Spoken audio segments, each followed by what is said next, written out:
Yo, what's going on, YouTube family? It's your boy King, man. You know, I haven't had a video like this in a long time to really give an in-depth analysis of what's going on with the Detroit Pistons, man. It's been a while. I've been at work. Um, I've been sick. Well, I'm still sick, but I'm doing better right now. I'm battling the flu, so um, to do an in-depth analysis, it's been a long time coming. I've been doing a lot of short clips. So I figured, hey, since I got the time right now, I might as well go ahead and make a video. First, before I say anything about the Pistons, I want to give a shout out. A shout out to one of my subscribers. The name of his channel is It's Jay. As a matter of fact,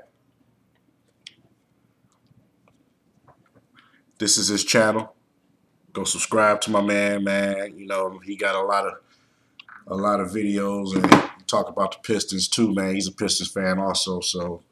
Uh, just go check them out. If you send me a shout out, I'm gonna definitely respond with a shout out. So I have no problem with that, showing support to Detroit fans. So um, with that being said, let's get started, man. First of all, I want to talk about what happened last night with the Lakers. Um, last night, that effort last night, I could say was solely based on the terrible play of Reggie Jackson. Okay, Reggie Jackson is the leader of this team as far as a position standpoint. Not as as far as a franchise guy. That's Drummond, of course, but the point guard is the guy that that gives the team that flow. And Reggie Jackson played like a straight up snail last night. Um, I don't know if he was tired. Could be. I mean, like I said, they on the West Coast, 6 games on the West Coast against high-end teams.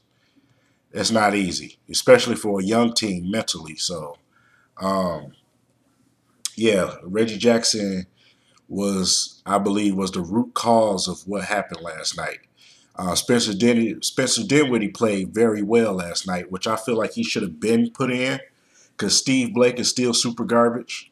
He's always going to be super garbage.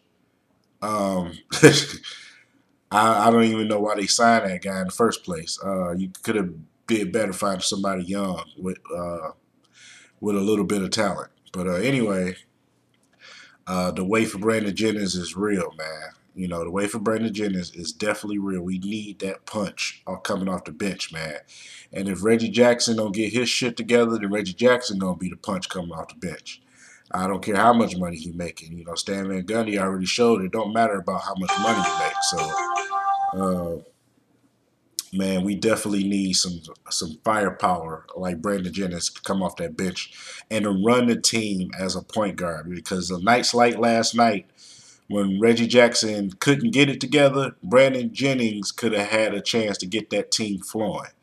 Um, I'm not expecting to see the Brandon Jennings we had last January when he returned from his injury, but I know his confidence is still high. So I just can't wait till this guy get back, man. You know, Andre Drummond just need help. You know what I'm saying? He need that help. He needs somebody that's going to be able to just step up and help him out. You see what I'm saying? So, um, it was a tough loss last night. I feel like we should have beat the Lakers. Like I say, I don't pay attention to the records when it comes to the West Coast because the Western Conference is not the Eastern Conference. Their bad teams is 500 in the East. So with that being said, the Pistons is 500 now. They 5-5. So these next couple of games are very important.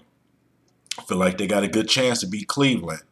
Um, they even with the teams that we had, the bad teams, we still played pretty good against Cleveland, and it's just solely based on matchup. So I think Andre Drummond is going to beat Cleveland as he always does. So it's all relying on the point guard play against Cleveland.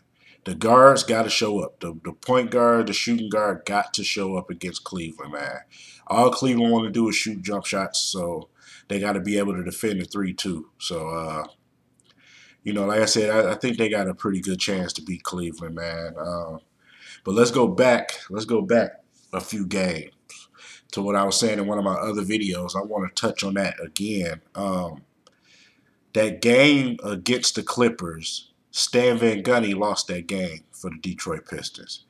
He lost that game, and I want to say, I want to I want to say that the Pistons, they had a really really good chance to beat the Clippers. Stan Van Gundy allowed the Clippers to foul Andre Drummond, and he had a chance to stop that. And the way that he could have stopped that is to foul DeAndre Jordan's uh, terrible free throw shooting ass. I mean, they fouled Drummond, you foul Jordan. Jordan is a worse damn free throw shooter than Andre Drummond.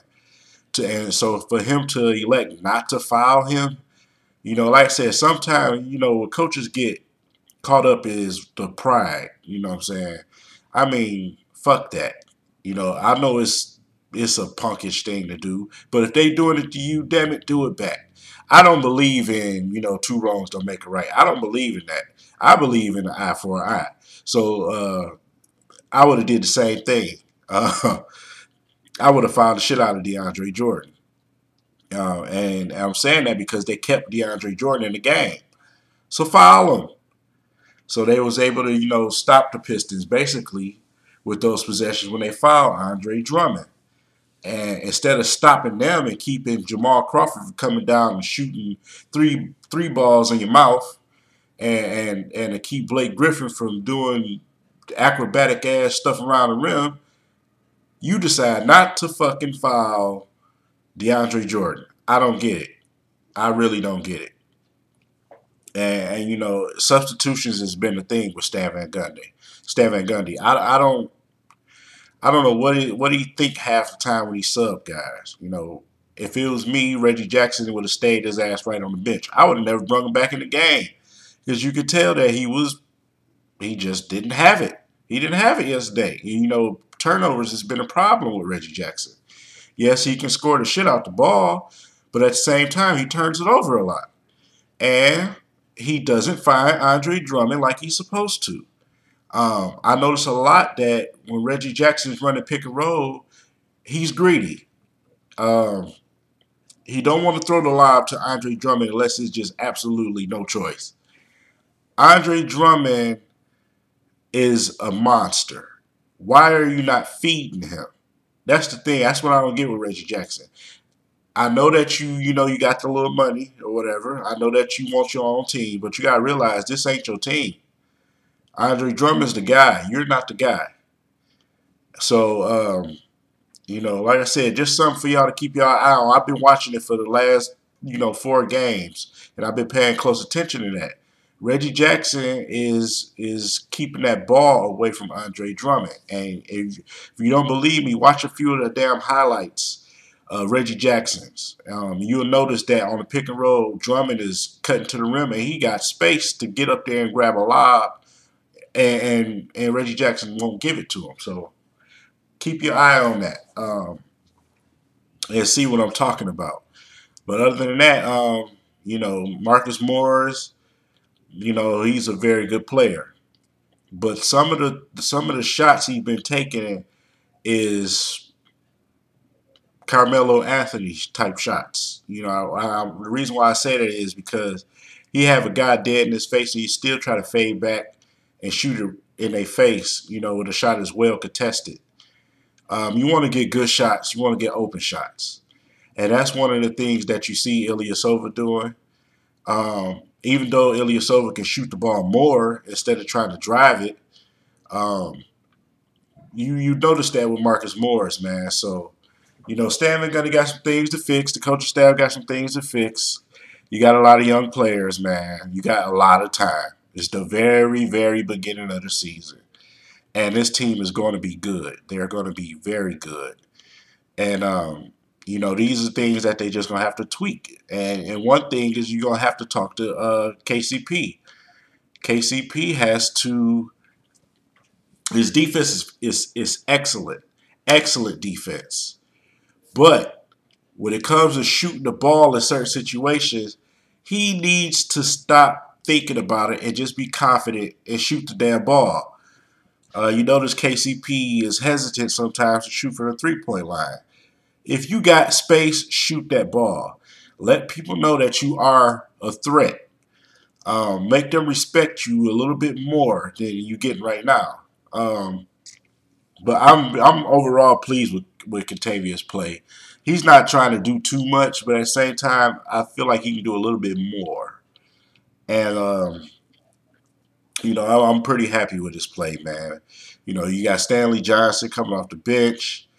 Um, you see a few rookie mistakes here. You get a lot of whistles. He gets so many rookie whistles. And most of the time it's not him. It's the fact that he's a rookie, so they call that when he's checking a veteran. Little ticky-tack bullshit they call against Stanley Johnson. This dude been 4 fouls, 5 fouls in the game, and it's all from bullshit-ass calls, man. So, that's something that he's going to have to go through as a rookie. You know how this league is built, which is stupid to me. But hey, whatever. It's been like that forever, and it ain't going to change now. But I'm pretty comfortable with Stanley Johnson's progression.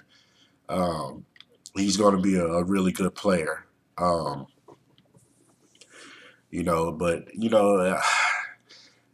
just a few things I've noticed over those last games, man. I also want to say Reggie Bullock gotta get his confidence, man. You can tell when the lights come on out there that he's still thinking like he's a player trying to. It's almost like you're a rookie out there. You know what I'm saying?